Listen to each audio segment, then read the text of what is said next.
And I think that's where that meat packing plant was, where everybody in the plant has COVID now, Yeah, 200 some workers. yeah, yeah. So here they are, deciding that they know best, and they end up getting, honest to God, I thought it was only Newcastle that did shit like that. You know, No, no. I thought it was only us. I mean, you would not believe the resistance I get from certain people whenever I got to whenever I have to take their temperature, right? And I got to do it every morning.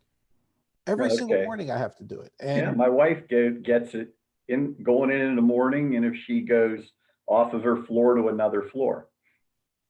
hi, Frank. Hey, Patsy. Hey, Hey, Frank. how are you guys? Good. Oh, if we were any better, we wouldn't be able to handle it.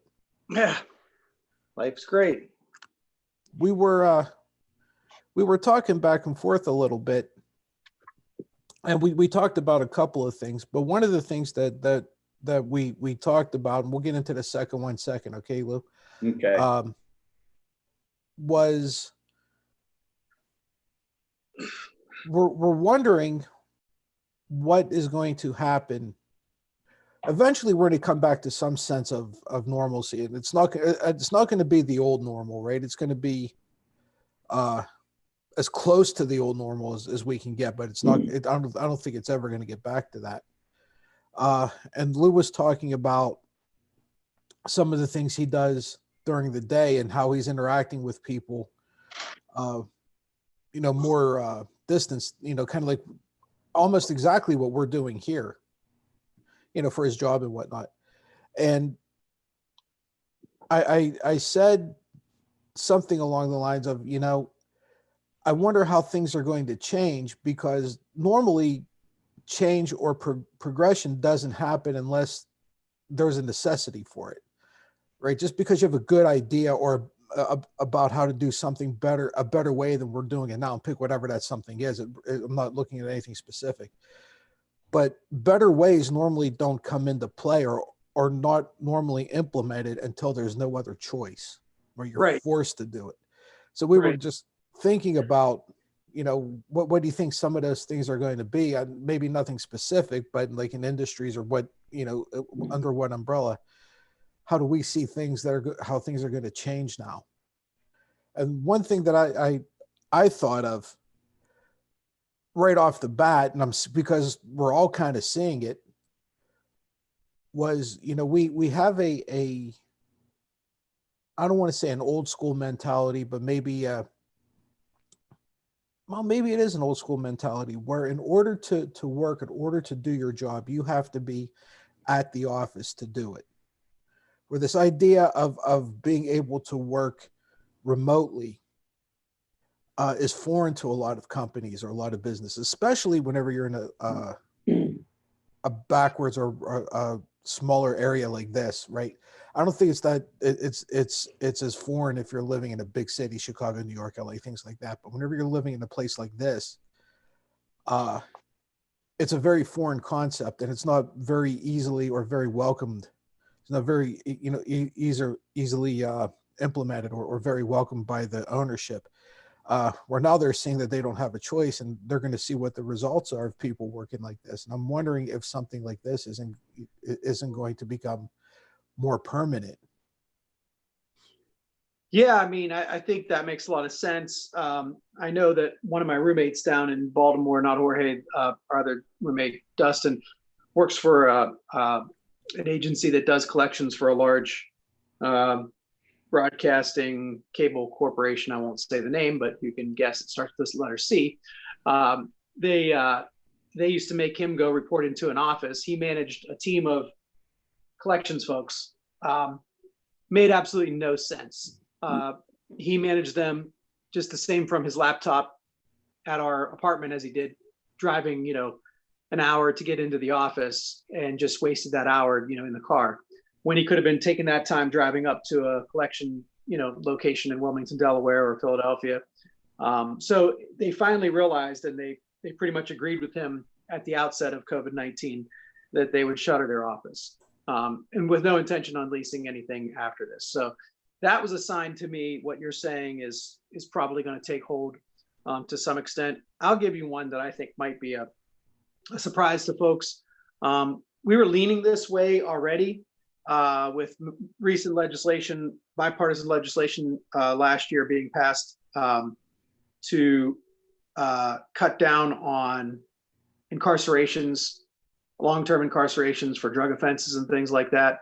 I think the idea of imprisoning people and profits, prisons for profits, are going to go away to some extent because it's such a liability. And I think that jails, local jails, county jails, things like that are run by states and counties will take the place to a large extent for things that have to be taken, for an incarceration.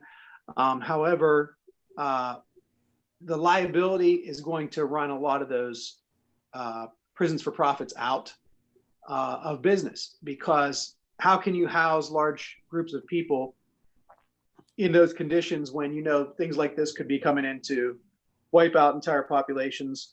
In addition to that, I just see that there's going to be a ton of lawsuits, and it's going to create what keeps those things going is money and profits. And if risk outweighs the profits, then that'll be the key. If the risk does outweigh it, that will be the key to my prediction. And I'm not sure it'll happen, but that's where I see things going with that. So that may be a surprise to some folks, but that's my guess. Yeah, I was never a big proponent or a big fan of prisons for profit anyhow, private prison systems. I would like to believe, and I have no way of proving it, but I'm just kind of, knowing how some of these systems work, especially the public ones, considering, who I have in there. You guys can figure that one out any way you want. It would seem to me that for a municipality, whether it be a county or maybe even a state, that taking a lot of these prisoners out of the facility and doing something else with them, whether it be, being at home, what they call it, home house arrest. Yeah. Something like that, or in a remote program. Nonviolent drug offenders is a great example of that, right? Well, let's be perfectly honest. They're just taking up space in the prison, right? They really are. There's no reason. I can understand incarcerating them. I can't justify incarcerating them offset by the cost of incarcerating them. It doesn't work. It's ridiculous how much money we're spending on keeping people in a prison who really, I don't want to say it's not that big a deal, but a lot of their charges and a lot of their crimes really aren't that big a deal, So that's, I think, is going to wipe out, or at least put a big dent in these for-profit prisons. I'm even more curious to see how this is going to affect county-run prisons like ours, right? How do you think this is going to affect them? Because you'd have to think that a lot of their staff, especially their admin, really doesn't have to show up to the facility anymore. Yeah, it'll be interesting to see how that plays out. Something that I had read a while back, when you're talking about like your turnstile people that are in there for drug abuse or DUIs and stuff.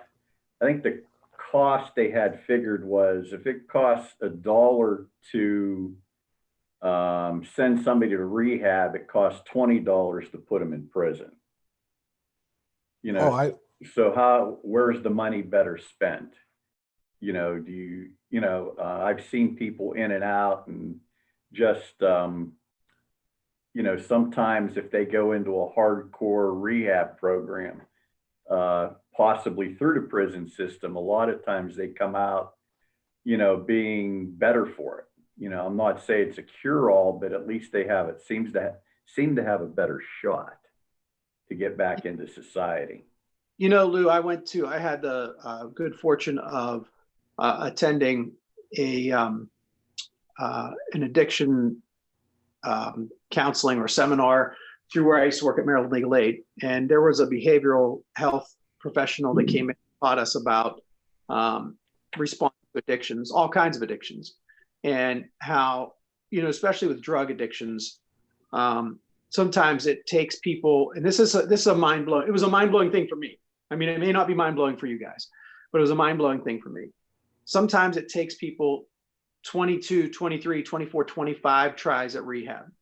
And whatever kind of rehab finally unlocks that key to solving the addiction, it's like, that was the one, like we found it. Okay. It could be the first time, it could be the third time, it could be the fifth time. But the thing about it is that it is a disease. It's a medical problem that needs to be cured. But the problem is there is no one pill. There is no one pill that can cure somebody. There is no one tried and tested form of therapy that's going to cure somebody. So it may take all these different attempts, but the issue is if it takes 25 attempts to get somebody back to health again and they're no longer addicted, isn't it worth it? It's money saved, in my view. Yeah. For the long run, and they become productive in society. Okay, they're now paying taxes or whatever else they're doing. Maybe they go into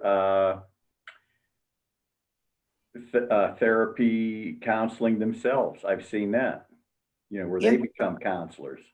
And the generational effect. I mean, the kids in that family, the spouse in that family, everybody then becomes basically unchained from that disease that was affecting them, and they become much more, it's a healthier situation. So it's really, it's exponential, the impact. Whenever you look at some of these folks who were in, and I can tell you this from personal experience, you don't realize how far down somebody falls, right? And then when they do something that you absolutely don't believe in, you sit there and go, well, that they've hit the bottom of the barrel. They're gonna something's gonna happen now, and then they drop even further. Then they do something else, and they do something else, and now eventually you're seeing what is commonly referred to as drug court. Okay, and I'm going to give you this as rudimentary knowledge as I have, but basically what happens is you find people who have this revolving door of using, getting caught, getting arrested, whatever you say, going into prison, getting out of prison either for either early or they put in their full time, or they strike a deal with a DA where they'll be they'll be wired, there'll be a plant, there'll be a mole, whatever the case may be. So they get out, go right back to the same environment that they were in. They use again, they go back to prison. This cycle completely and totally keeps repeating itself until one day they're put into what's known as drug court. And, don't ask me what you have to do, how many times you have to do, anything like that. I don't know. But basically that's their last chance at that point, right? They have to go and they have to report, and there's, steps that they have to do. So basically they're being monitored a lot more stringently and a lot more closely than they were previously. And if they're following the rules and they're staying straight and they're staying clean, which, let's face it, they all have every intention of it. The demons just catch up to them and they relapse and they use again. But if everything goes fine, then eventually, they can get worked back into society. But if it doesn't, then they're going to a more I don't want to say maximum security facility, but a far worse environment than the county jail that they're in now. And it's just that at that point they're done. They're not going to see society again. It's all over for them. And that's when you see these folks making hard choices and really working hard to do that and to get clean and to get straight. And I'm wondering if they were given support at the very beginning, okay, where they have programs that they could be doing, whether they're court ordered to or voluntary. It depends on the individual, but if they're given those safety nets to begin with and being allowed to fail for for lack of a better term, but have this program with them and have being surrounded by these people, these professionals and others like them who are suffering through the same thing, if it doesn't eventually get them back on their feet again, sort of like AA, right? Only state level or more government funded and administered. And, you know, I mean, that's what my wife's doing now. That's the programs that she has at the jail now. And we're not going to know what the results are going to be until, you know, they actually have this program in for a little while and you can see it implemented. But so far, you know, you're seeing they're seeing really positive results out of this whole thing. And trust me when I tell you, this is a hell of a lot cheaper. And I don't want to say easier, but in a lot of ways, it's a hell of a lot easier than what we've been doing. And so far, the outlook's very positive about how this thing is going to work out. It's something that is going to change, at least here in you know, our corner of happiness, how the prison system is being implemented. And I think it's a positive thing. But again, it goes back to what we were saying before. There was a necessity for it, you know, and now we're going to see what the results are. I think this is where the private system fails because they want people to stay on paper and go through the revolving door because they're paid on prisoners, where the county's looking to save money, so they have incentive to help those people that are, you know, in that endless loop of, you know, despair and revolving door. You know, if they could they direct them toward the right direction, they can get help in the community also from people that have experienced it and have become sober, you know, clean and sober. That's absolutely right. And it just shows how the narrative is framing. The narrative frames the idea of what people should be doing with people who commit quote unquote crimes, and what types of crimes should be in, you know, crimes that call for incarceration and don't. Because as we look at it and say, well, government shouldn't really be spending taxpayer dollars to house people who have a mental health or behavioral health issue. They should be treated with a behavioral health issue. And everybody would pretty much universally agree with that. And, you know, being somebody who was directly affected by a family member, thank God it wasn't a parent or a spouse, but, you know, a family member who was seriously addicted to drugs and would do, like Patsy said, kept reaching bottom, and going further to the bottom than I ever thought this person would. You know, and it directly impacted on me because they would steal from me. They would come back and try to have me, you know, help them as many times as I could. And, you know, after the first time, I was wise to not give the person any more money or help them that. But you don't turn your back on somebody that's a family member, but you always see that the devastating effect of drugs. And it hurts personally. And you don't want to say, well, let's just give this person an unending opportunity to hurt other people because of their addiction. So it's not this liberal bleeding heart ideology. It's the idea of, look, if we take away their ability to work because we convict them of a crime and convict them of felonies, which a lot of these drug crimes were, they couldn't get employed, and they were starting from less than zero, so to speak. So then we really created this system, as you said, this revolving door that never could get resolved. And we set people up to fail, large populations of people to fail. So the narrative really is important. And folks that, used to look at drug addicts and say, oh, they're just a bunch of skells, losers, no good, dregs for society. Let's just lock them away, so they don't do anybody any harm. Obviously that wasn't the answer. So it's important to look at, how does this impact us as a society? And I think we've done that. So back to your original question, I didn't want to take us too far off the topic, Patsy. I don't know. Otherwise, I mean, we've heard about the remote telework in prison. I don't know if we got a chance to hear from Lou, if he had a different opinion.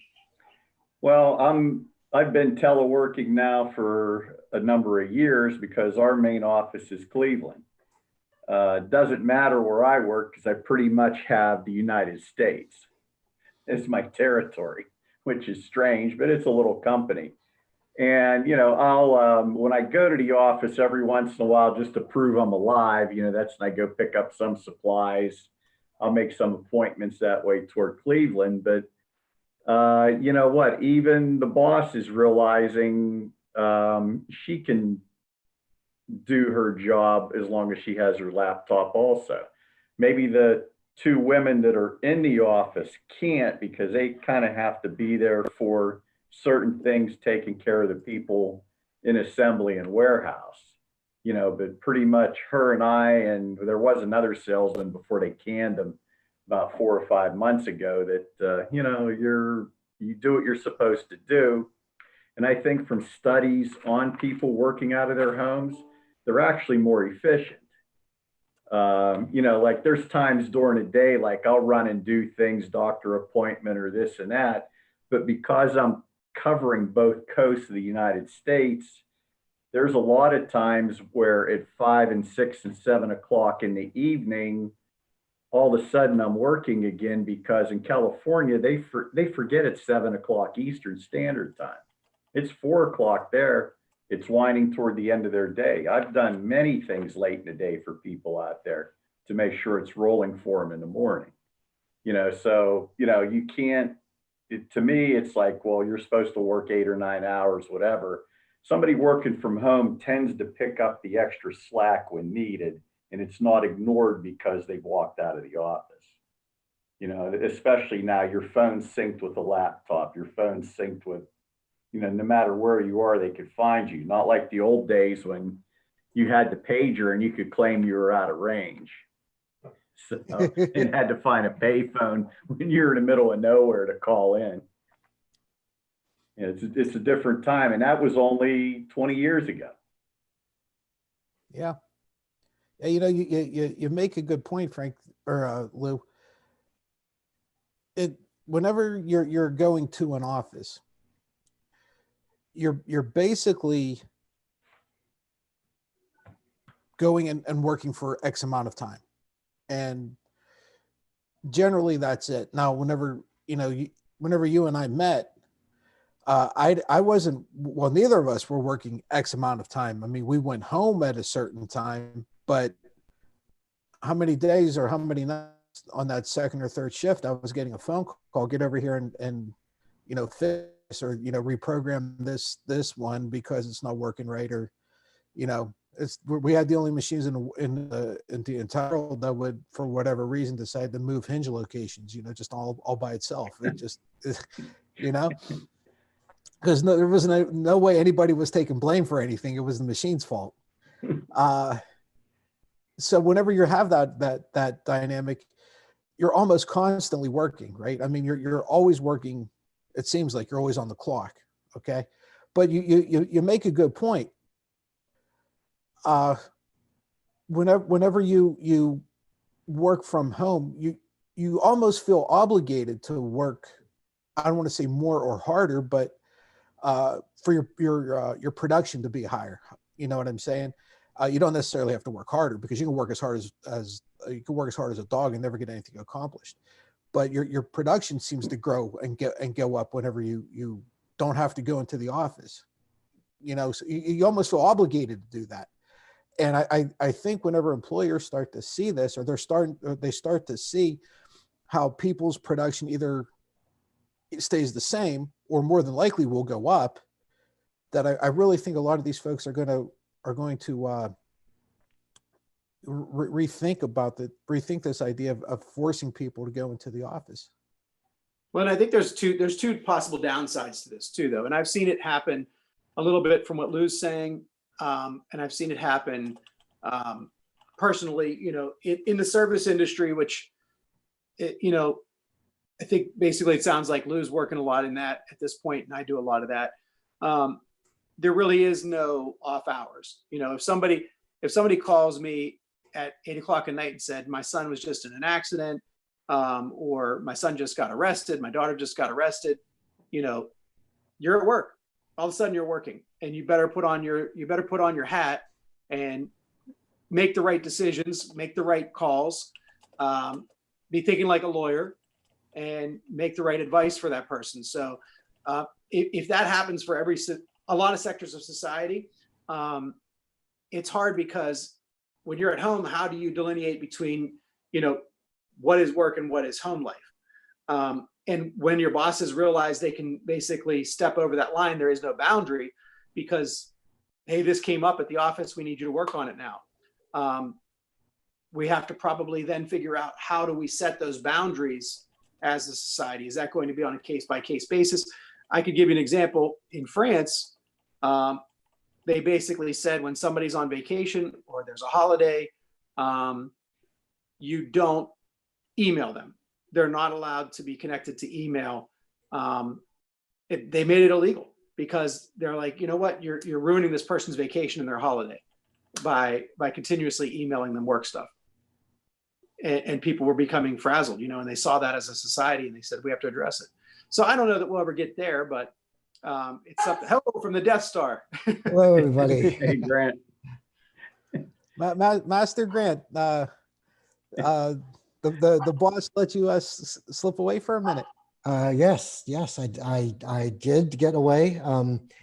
But you never know with this guy. He, suddenly appears behind you, and before you know it, you're choking. And yeah, I think I do that a bunch of times. So. Hey, Patsy, quick side note for you. Your flat drawings are still being used. From Are they really? Years ago. Are they really? You guys are still using those? Well, there's a guy down in Missouri that we sent him to, because in an emergency, he actually has to make parts. So he's still running those through his CNC. No way. For most of the time, it's for those heads. Well, yeah, I could see that. How old are those? Well, when I got shit canned there, in 13, and you were about a month and a half later. Yeah, and people are still using those. And Yep. that was on that old Windows 95 machine. Yeah. Oh my God. Hey, before we go, you can tell my age, right? Actually, it's because I can't get to an eye doctor, so I can't get my my contact prescription filled. I wanted to do a quick shout out to oh boy, guys, I hope I say your names right. Honest to God, I do. If I don't, I apologize. Oeisaman, Oeisaman, Ibrahima, and Jay Needs, all on Mixer, all just making a comment and saying hi. So thank you guys. Hello, and thank you for joining us. Hey, everybody joining. You guys really have I hope I said your names right, but you have no idea how much it means to us that you guys are getting involved in the conversation. So we hope you enjoy it. Okay, I'm sorry guys, I didn't mean to interrupt you, Lou, but wow, that's amazing. That's absolutely amazing that they're still doing that. Yeah, he had a little issue because he over-adjusted something the last time, but they're still using them. It's amazing that are they just using they're just using the drawings, right? They're not actually using the program, because there's no way anybody's running that language anymore. I think most of the things now, especially the lasers, you can give them a flat drawing in almost any dimension, throw it on there, and it'll pick it up and do what you want it to do. I think the issue still comes in is the bend, the proper press break. Proper bends, yeah. Yeah, that's always going to be an issue because those presses are always going to be off. You're going to always constantly have to adjust them. Mhm. Yeah, there's nobody running those machines anymore, even though with that I can't even tell you what the name of that language was. It's so damn old. Either. It was just some numeric. Oh, it was actually algebra based. Like I just can't remember what the hell it was called. But yeah, you just with those new CNCs, you just set the scale, locate 0, whatever you want it to be, and just let it run. It'll pop them out like a champ and never skip a beat. Yeah, they'll go forever and they'll never be wrong. They're phenomenal. Sorry, Master Grant. That's the way it is whenever engineers do things, you know? Well, you know, when you're a software engineer, the days of, numeric, those are back in the days of COBOL. So I can't tell you what it was. Do you remember, honestly, can you remember what, like I said, it was a damn, the only thing I remember was it was as close to just an algebra based command line that I could, yeah, I it's can been imagine. years. I mean, like I said, all that I can't even- software is helping install it and stuff, but boy, it's gotten so from back then to now. I mean, it's just so different. I mean, you could actually just go in with like a normal like text editor, right? Like Notepad or whatever, like on your Windows machine, and just literally just change the code right there, and then just save it, and you were good. I mean, there was no compiling, there was no trying to well, what do you call it? Make it run more efficiently. It was just command line after line after line. It was older than Linux, wasn't it? Oh God, yeah. Well, I don't know. Linux was around for quite a while. It just code? really wasn't popular. But I mean, it was ridiculous. It was so. God, it was a simple. So here's a blast from the past. I did programming on Sun Solaris systems with the big floppy disks. Oh, with this. That held like 1K of data, but took an hour to read. Are those 8-inch or 8.5 inch? 8.5 inch, yeah. Yeah. Big things. Yeah, you actually needed 2 hands to close the after you put it in the drive. You needed 2 hands because we couldn't close it like crooked because it might damage the disk. Wow. Dude, I can remember, this is going to show my age, but I can remember working on an Apple II, okay, an Apple IIe. Okay, so this is going to go back years and years and years and years and years. Frank, I think we were in 9th or 10th grade. All right. And I was Don Malonio and I were actually throwing a lot of programs back and forth at each other, but you could get at the time it was a 5.25 inch floppies, right?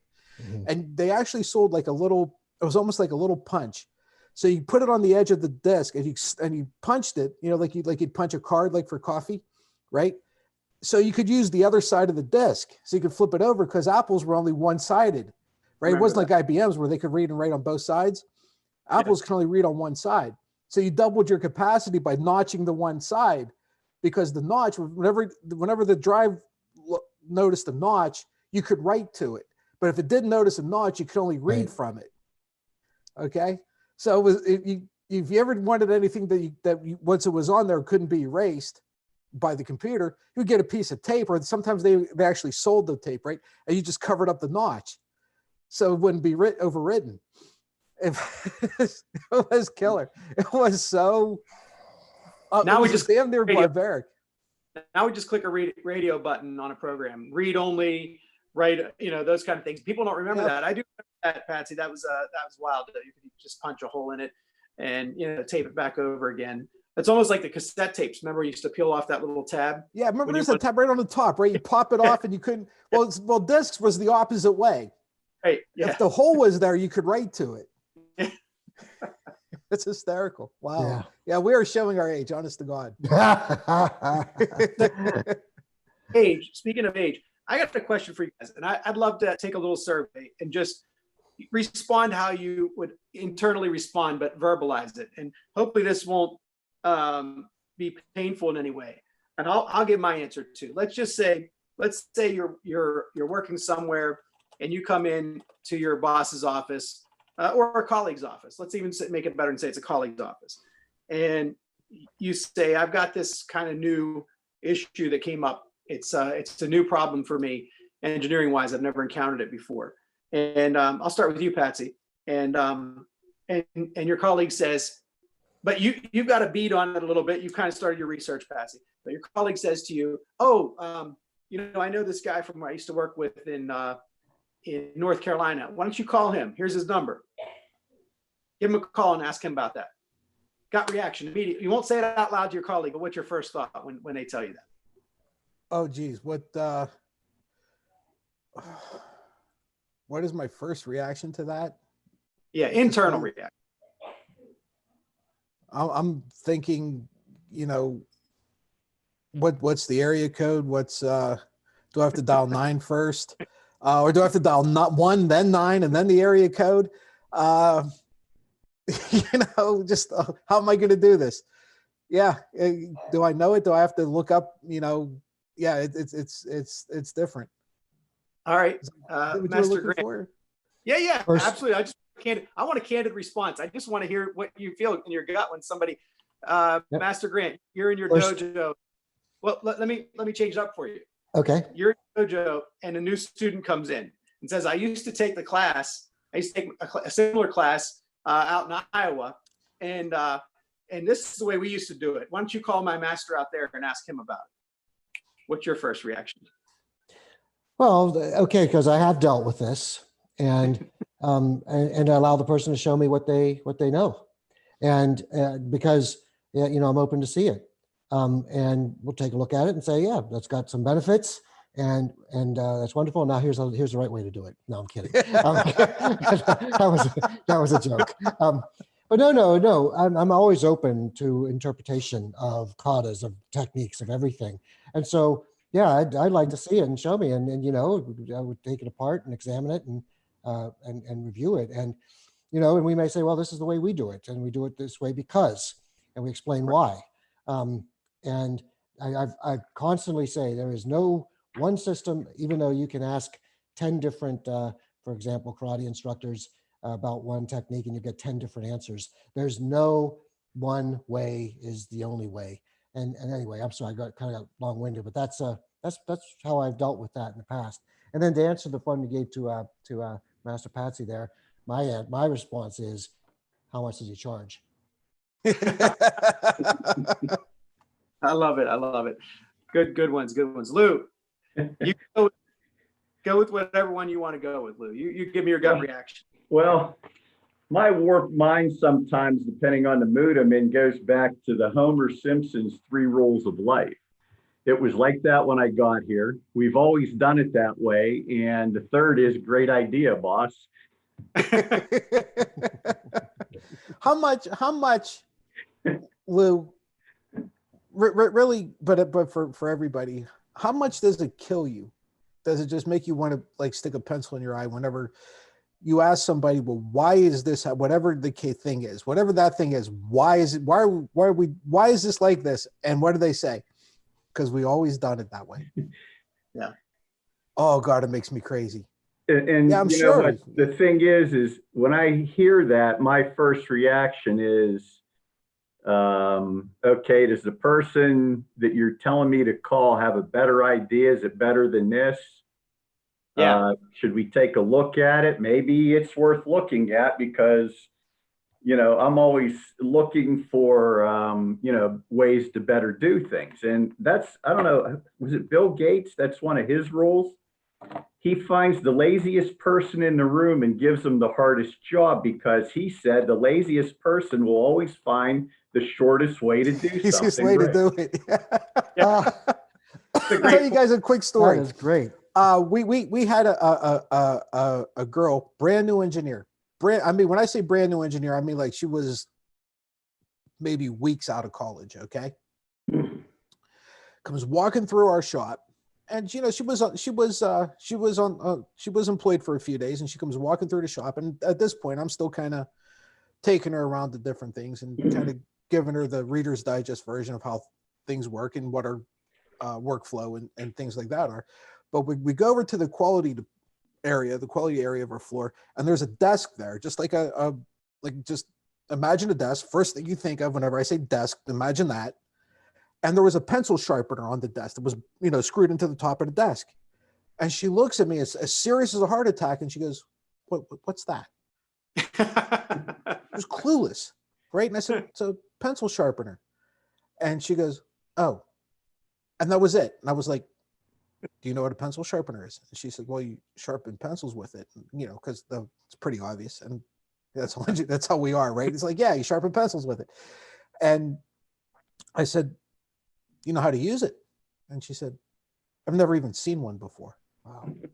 About that, That's just right? like with the stereo It's sets that amazing. we all had when we were young. Those big towers of stereo equipment, and then your big box, and now, well, no, that's all come back now. It's retro, right? So, but there was a time when people wouldn't even know what's a record, right? So, Yep.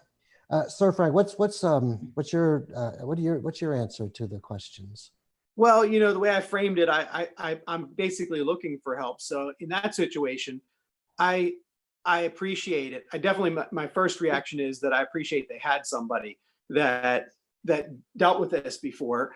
So there's appreciation there. The second thought that I kind of have this internal dialogue is like, oh man, but I wonder what they're going to think if I call them like out of the blue, and do they want to be bothered about this from somebody they don't know, and how they're going to react when I ask them the question. And it's all this silliness that's just inside of me. And it's like, so my personal preference would be that that person who knew the person that they worked with would say, "Hey, let's get this person on the phone right now. I'll tell them that you've got this, and I'll introduce you, and then you guys can talk about it." And so it's different, it's a little different because of my line of work. But as opposed to the way I pose it to you, Master Grant, it's a little more, different in that sense. But then there's the alternate. There's the other one. But before I even go into the other one, what do you think about that? That I have this own little dialogue inside my head that says, "Oh, I don't want to bother that person." You know what I mean? I won't say that. No, because that's actually the person who said that to your boss, or was actually put you in an awkward position. Because yes, you're going to call a complete stranger and say, "Hey, complete stranger, you don't know me from Adam. Thank you for answering the phone. This is not a telemarketer. I need to ask you a question, a professional question on something that you know a lot about." And the person's going to say, "Who the F are you?" Right? Now, but now you could also introduce yourself as, "Hi, your friend, Joe Smith, gave me your name and again your number and said that you were an expert in this field. And I have a question. He said it was okay to call you. So sorry to intrude. Sorry to invite. If this isn't a good time or if you don't want to talk, that's fine. But the reason I'm calling is because he said that." And if you kind of open up the dialogue that way, the person might be a little more receptive, especially knowing that his buddy introduced. Usually people are flattered, and they do like to talk about their expertise, and it's not so bad. It's usually not a problem. It's just that first little inner dialogue that I have with myself. And I agree with you, Mr. Grant. That's definitely the approach to take. And people are usually welcoming, to talk about something they know a lot about. I guess the next switch that I would want to turn, and this is just I'm enjoying this conversation because it's so candid, is let's say you didn't ask for help. Let's say you were just working on something and somebody walks into your office and says, "Oh, you're working on that. You should give so-and-so a call. They could probably tell you how to do that." Patsy, what's your reaction to that?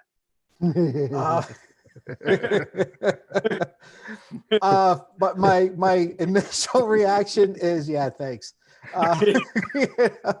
And then whenever I pound my head into the ground, I give in and I make the phone call. But until then, no, there's no way. I mean, you guys all know me, right? There's no way I'm going to give it that easy.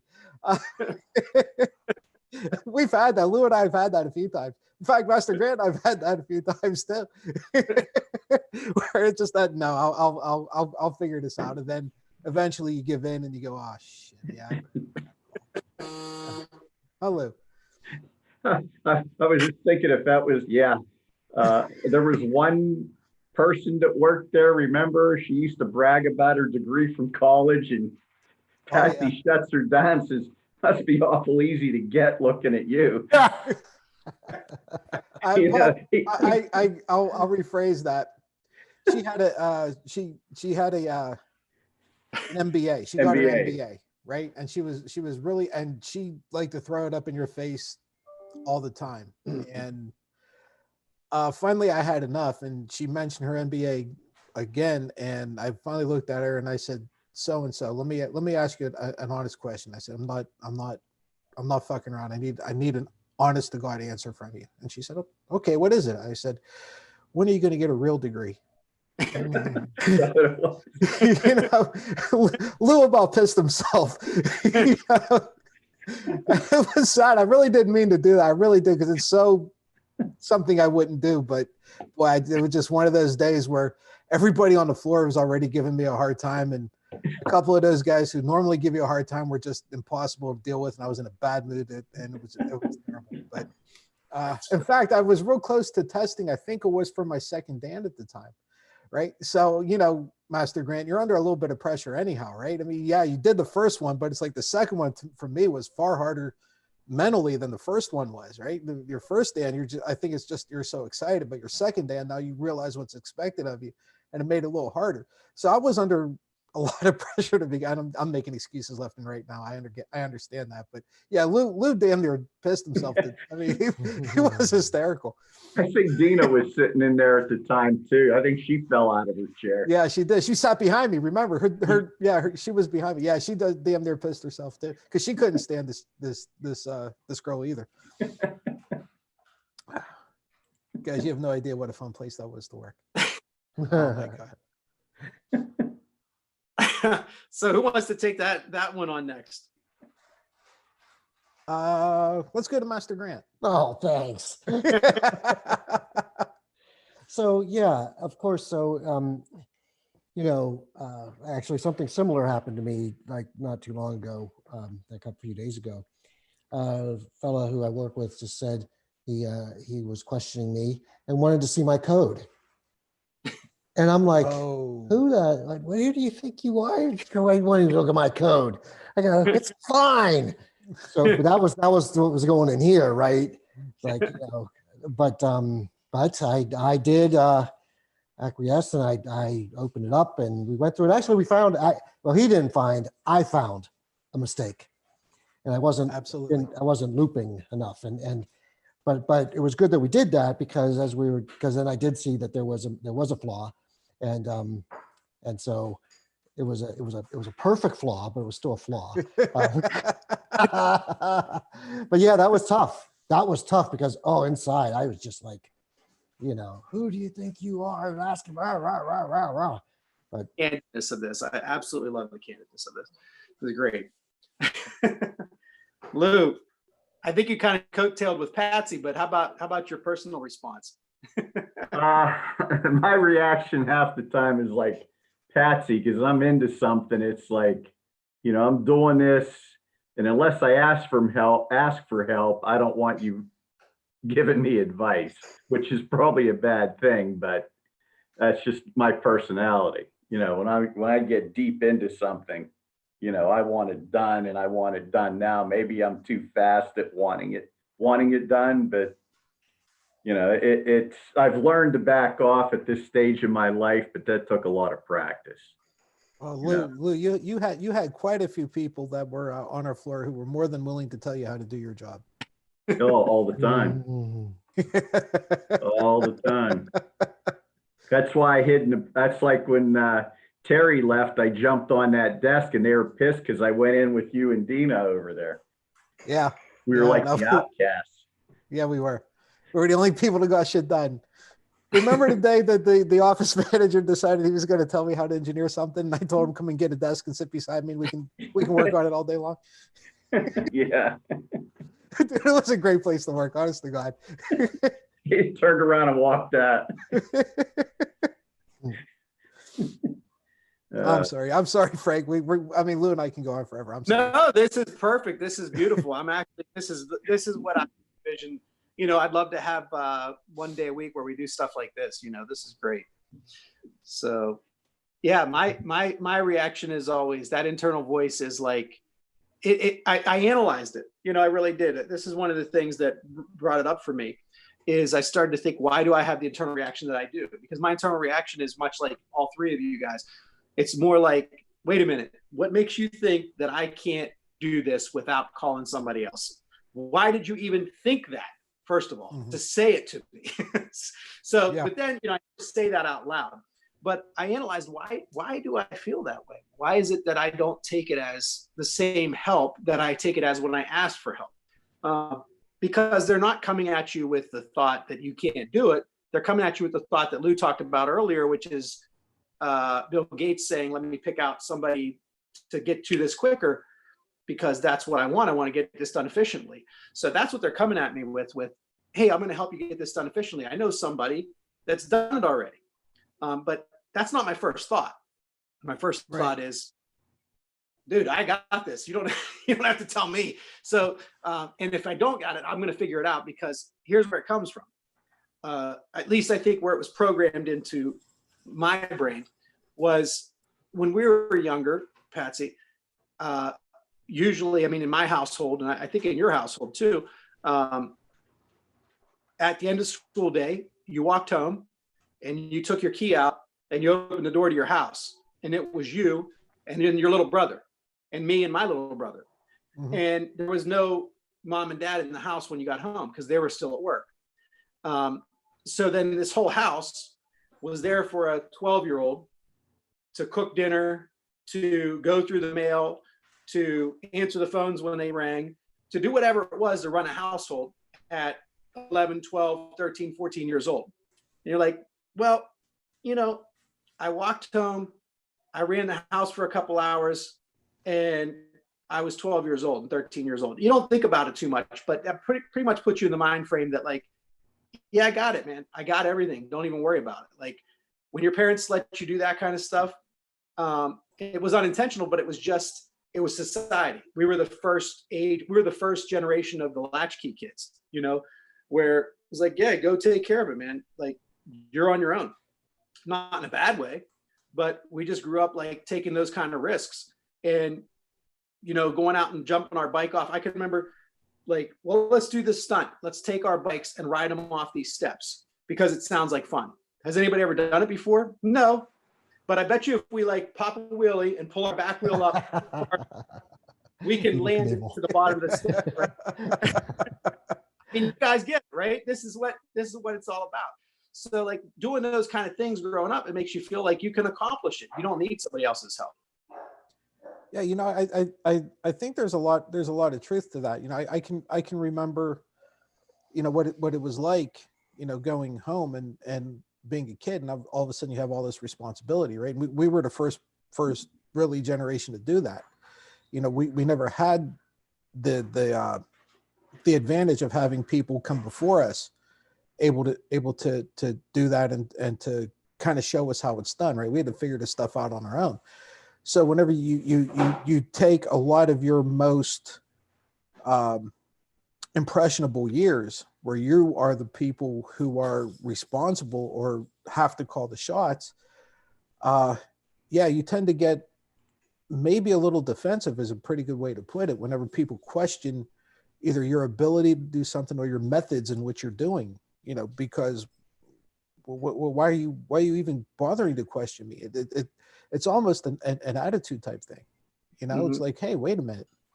I'm 52 years old and you're questioning me, and where was somebody giving me direction whenever I was 15?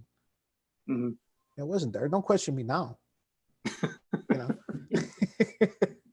I'm not saying it's good or bad. I'm not saying it's right or wrong, but I'm being honest. I'm still saying that's what it is. Well, it's definitely there, and it's healthy to go through the little thought exercise, because it helps. I think it helps me personally to kind of check and back in with what's the purpose. The purpose of the person popping their head in the door is generally not to, like, because there's no audience. It's not there. They're not there to like show you up. They're there to say there's a quicker, easier way, maybe, or there's another way that might help you figure out even a better way when the two of your heads are together. So it's interesting. Yeah, I definitely think more often than not that they're doing that because they want to help. There's good intentions involved. It's just your reaction is not necessarily a reaction that you recognize as somebody having good intentions. Absolutely. What do you think, Lou? Running that through my mind is, it's just, you know what, is kind of the same way, because I was a little ahead of you guys as far as latchkey, but my mother was always home till I was probably a sophomore in high school. And I had a brother that was 3 years younger than my sister was 9 years younger than me. So it was my responsibility when I got home to get the dinner going that she had started the night before, to get it finished or cooked, pasta or potatoes, whatever it may be, so we could still eat on time, you know. And That was a maybe, big deal too. yeah, and maybe, you know, so everybody could eat together. And maybe from that point, it was like, that's my responsibility. And then I carried it over into my working career, because of the way, you know, I was brought up and, you know, working is, you know, like I can remember going out drinking in college, you know, during the summer when I was at home and being hungover as hell, and my dad dragging my ass out of bed and saying, hangover is no excuse to miss work, because I Yeah. wanted to call off, Yeah. you know. Mm. So, and that's just the way it was. You worked because you had a responsibility. And the only way you didn't go to work was if you were downright sick from a real reason. Yeah. But, Not self. and it's just, I think just the way being brought up that way is, I'm responsible for this. I don't want your bullshit. Yeah. Even though there's times you should be taking, I don't even like to call it advice. I can deal with it more as I can take a suggestion, not a command or advice. We'll finish it up with Master Grant. Yeah, that's well, I really liked Frank, what you were saying. You're right. People don't generally poke their heads in for some passive aggressive get you back type of thing. It does happen once in a while, of course, but that's more the exception than the norm. And so, yeah, I think you have a really good outlook on that and how to interpret it. I like what you said. Of course, I'm one who thinks that everybody's out to get me. So Well, you're really sensitive about your code, that's for sure. That's right. Don't talk to me about my code.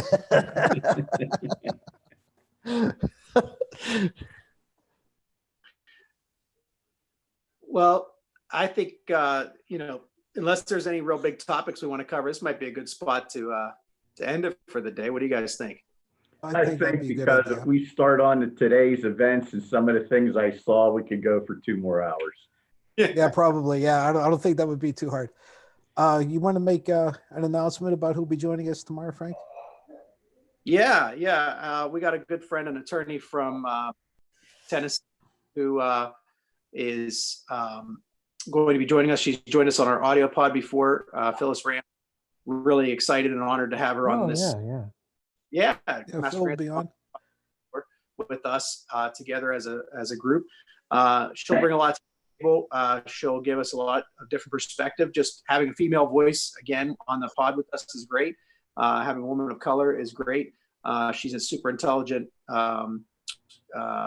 very savvy attorney, and she has a practice, like I said, in Tennessee, but has licenses in, I know Maryland, Tennessee, and I believe Virginia as well. She may have one other state.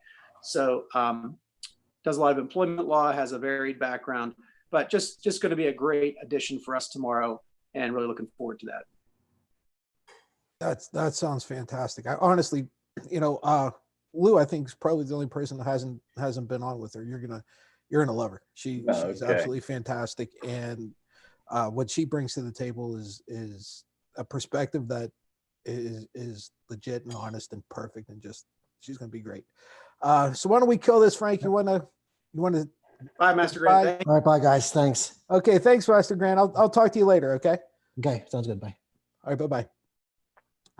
5 more minutes. He couldn't hold on 5. Well, for us, 5 minutes is going to be 20. But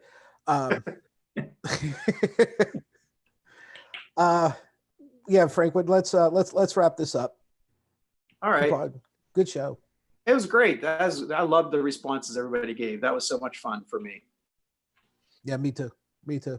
Thank Frank, honest to God, I wish you could have been at OSG doors. Oh my God. We said that would have been. You just would have shook your head every day. I could not wait to go back the next. You know how they stage reality shows? Yeah. Between the sheriff coming every other day and bailing people out of jail that worked in the back, or Oh, yeah. it was just unbelievable. Or how about Patsy? How about the day Comcast came and cut the cable off the top of the Yeah, whenever they turn they turn our internet cable off because we didn't pay. the cable right off Took it right down. because they didn't pay their bill. Frank, we used to get the sheriff's office would come, probably every other day, right? Probably at least at its height, at least twice a week. And they would come for various reasons, right? Sometimes it was somebody down in the back on the floor who didn't pay their child support or alimony or whatever. Sometimes it was somebody was suing us because we gave them 3 doors that were faulty whenever they ordered 250 of them that were good. A whole bunch of stuff like this. So our office, ours meaning Lou's and mine, was kind of up front. I don't know if you remember the Pinella building, but the dock was like right in the middle of the building. Then you had offices on both sides, right? Well, if you're looking at the building, ours was on the right side. Okay. But ours was really people would come in and like the sheriffs would pull in and I'd go out on the dock and meet them because I either trained them or knew them. Right. Mm-hmm.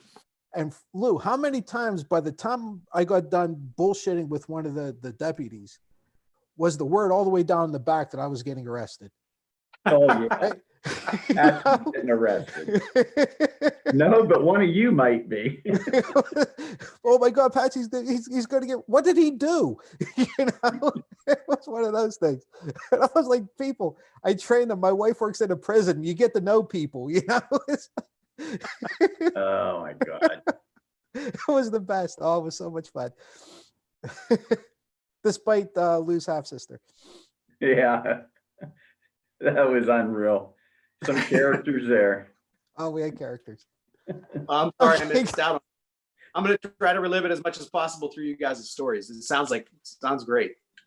You got it, Lou. One day, even maybe not even on our off air. Sometime we should get together and just have Lou tell you some of the stories he about whenever he would go on sales visits with the owner.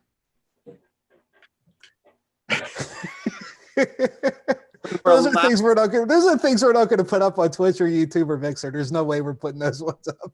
When we're allowed to sit together and have a beer, that sounds like a great time to go through those. Yeah, absolutely. We'll do it then because you guys we don't want to put this out for people to hear. He would come back the following Monday and just walk in the office and just look at me and shake his head and the exact same words every time. You're not going to believe this shit. You could write a sitcom just about those experiences, I think. Oh my God. Yeah. Honestly, they could have just stuck a bunch of cameras, just fixed cameras and locations on that building and never script anything. Just let them run. That's all you needed to do. The only editing they would have to do is cut out some of the parts where nothing's going on. Right. And it would have sold itself. It wasn't as fucked up as Tiger King, but yeah, some of the characters we had were just they had their family trees that was more like a bush. And the ex-wife is living upstairs, and the guy, his new wife, are living downstairs. Oh my God, it was crazy. I think Linda was the only one that understood the Larry and Chuck family tree.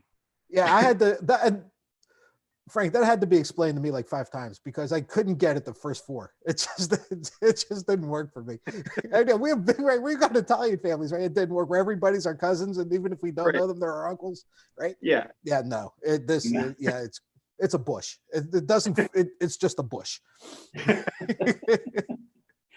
Okay, folks, we're gonna wrap it up. We've gone on a little longer than we should have.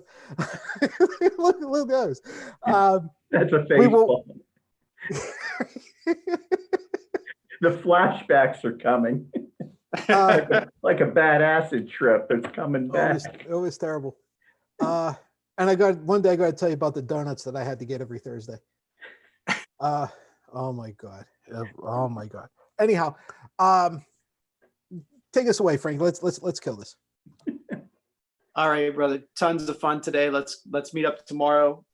Basically the same cast with a new addition. If you guys get a chance to join us, please join us again tomorrow on this same bad time, same bad channel. As Patsy always likes to say, I'll try to take us out with his call lines. If you don't know what that means, you're far too young to be listening or watching this pod. You do that better than I do, man. And folks, don't forget, if you like what you see, please support us on Patreon. Right? Please support us, because this class of characters, we need the money. And we will talk to everybody, and we'll see everybody tomorrow. Okay? Bye-bye. Take care. Bye. God bless.